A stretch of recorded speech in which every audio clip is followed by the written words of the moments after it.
In revisiting Base Fossil, can we make M Mewtwo work? M Mewtwo does have a powerful attack that can baffle Base Fossil players new and old if they're not prepared for it. Whether we're talking the 1999 to 2000 format or the 2025 version of Base Fossil, M Mewtwo is not really a card that you expect to run up against. This is a deck that I've been running for years. I have featured it multiple times on my channel. Those that have been watching me for a while know that the M Mewtwo that is featured on screen right now is not the one that we are talking about today. We're going to be talking about the much more powerful Mulligan Mewtwo. Whenever I have a chance to talk about this card on April 1st, I take it. And to commemorate yet another Mulligan Mewtwo deck tech, I've included a special section at the end of this video. If you're not familiar with the deck, we focus solely on base set Mewtwo's barrier attack. You attach 2 Psychic Energy, and then you discard one of those Psychic Energy in order to prevent all effects of attacks, including damage, done to Mewtwo on your opponent's next turn. There is no way to circumvent this effect, so once you have used Barrier, your opponent cannot deal damage or hit you with an effect of any kind on their next turn. So for the entire game, your strategy is just attach a Psychic Energy to Mewtwo and then use Barrier. Yes, you are preventing your opponent from doing anything to you, but how do you win the game? This is a mill deck. A very slow, inefficient mill deck. It's called Mulligan Mewtwo because it takes advantage of the Mulligan rule, where if you don't have a basic Pokemon in your starting hand, your opponent may draw up to 2 cards. Yes, in the WotC era, it was up to 2 cards per Mulligan, so whenever you have to shuffle your hand back into your deck, your opponent decides right then whether they want to draw 0, 1, or 2 cards. If they don't know that they're playing against Mulligan Mewtwo, they're probably going to opt to draw 2 extra cards. If they draw any cards off of the Mulligan, you're already set to have them deck out faster than you, regardless of how much time that takes. Since Mewtwo is the only Pokemon in the deck, you're going to go through a lot of Mulligans, and your opponent may actually get tricked into drawing a bunch of extra cards. Odds are they're going to catch on to what you're doing and stop drawing cards, but once the cards have been drawn, the damage has been done. This is a joke deck, although it can win sometimes, and I have updated my strategy and my deck build for Mulligan Mewtwo, which is what I'm going to feature here.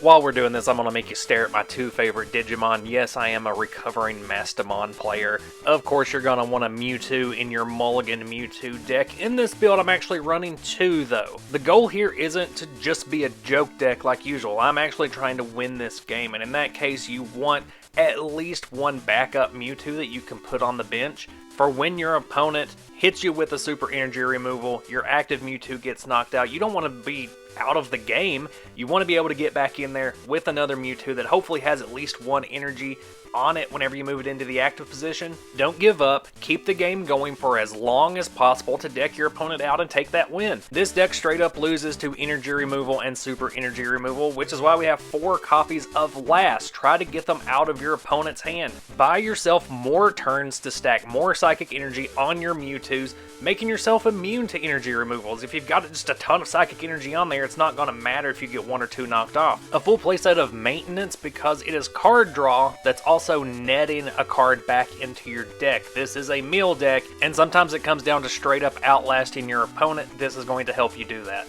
So will Recycle if you can hit the coin flip. This can also be extremely helpful in those really long running games where you maybe want to get a knocked out Mewtwo back into your deck so you can get it onto the bench, power it up, keep the game going even longer. Recycle does put that card on top of your deck so you know what you're going to be drawing next. Speaking of ways to prolong games, why not gust out one of your opponent's Pokemon that doesn't have enough energy to attack, like a Chansey or a Moltres, or a Pokemon that isn't necessarily a threat like a Psyduck. You will periodically have these very skillful turns where you can take the risk of not using Barrier so that you can get an extra Psychic Energy onto a Mewtwo, not discarding that turn, saving yourself some difficulty in the future. Energy removal is going to help you accomplish the same thing. Hold a bunch of them in your hand, hope that you don't get hit with a Lass, and lull your opponent into a sense of security in that, they can have a Pokemon in the active position, ready to attack and knock out your Mewtwo, and then you just hit them with a bunch of energy removals back to back. You make it so that their active can attack you, and then you get to buy one of those extra turns. Hopefully their active has a high retreat cost, otherwise this is going to be difficult to make effective into the mid or late game when your opponent has just been attaching energies to all of their Pokemon throughout the game. Used correctly, they can be another great stall tactic. Now we move into a very tedious and important part of this deck, and that's going to be energy selection. You see here I'm starting with a full playset of Psychic Energy. These are basic Psychic Energy. You may notice that some of them do have a 2 up there next to the word energy. That doesn't mean that they provide 2 energy, that just signifies that they are from base set 2, the set that followed Jungle, the third Pokemon set printed in English because Wizards of the Coast just wanted to make more money, so they reprinted cards from the only 2 sets that existed before that one.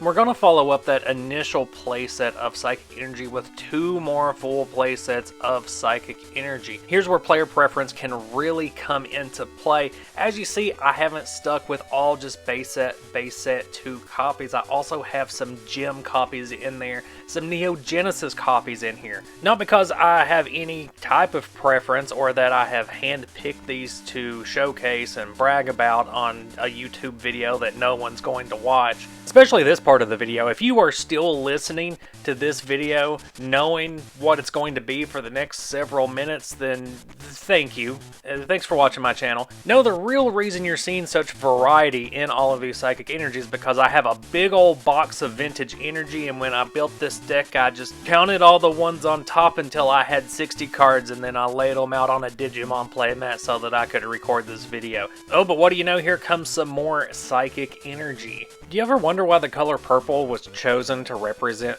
Psychic types? Because aside from Mewtwo, what other Psychic Pokemon were purple? Drowsy and Hypno are yellow and brown.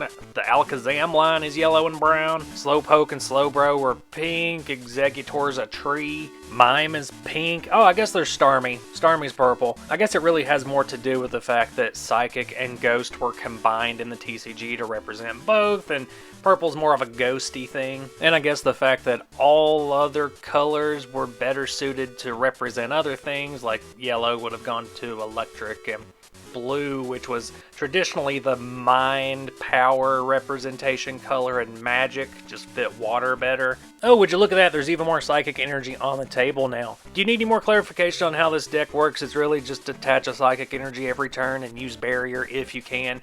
If you can't, then you need to engineer a situation where you can get an extra energy onto that Mewtwo, or at least make sure that before it's knocked out, you have at least 1 Psychic Energy on your backup Mewtwo. Once your opponent knows what they're playing against, they're probably just going to risk it and use their Bills and Professor Oaks to dig through their deck as fast as they can to find those energy removals or super energy removals if they have them. And if they don't, then they're probably just going to scoop and say, hey, this is not going to be a very fun game. Why did you build this deck? We're supposed to be having fun here. There's nothing fun about doing the exact same thing every single turn with very little strategy involved, with skill being absolutely non-existent in games unless you do take those turns to risk not using Barrier so that you can get an extra energy onto the field. But then you say, haha, that's the point, look how much you're reacting to this. All I really wanted was the reaction. Now I'll play with a serious deck, one that was featured on Shuckle TCG, formerly known as Drunk Shuckle. Wowee, what a channel that is.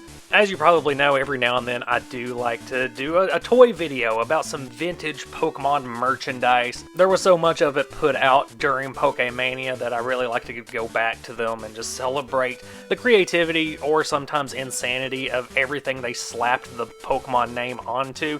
And this time I was going to do a video on Pokemon rollers. I had a bunch of them. I got them out to record a video, play around with them.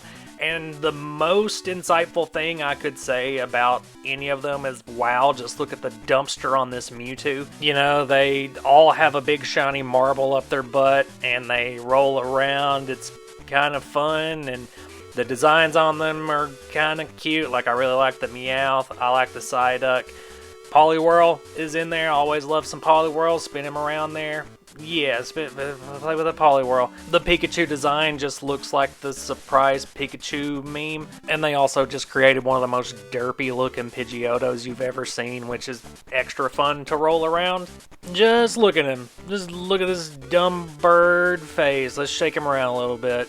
For some reason, I wanted to shake it around in this video and just show how stupid it looked. So yeah, just as a little treat to you loyal viewers that stuck around until the end, you just get to see some footage I shot that turned out to be nothing and something that wasn't even worth making a full video out of. But at least you get to leave this video knowing that that Mewtwo did have a fucking dumper on it.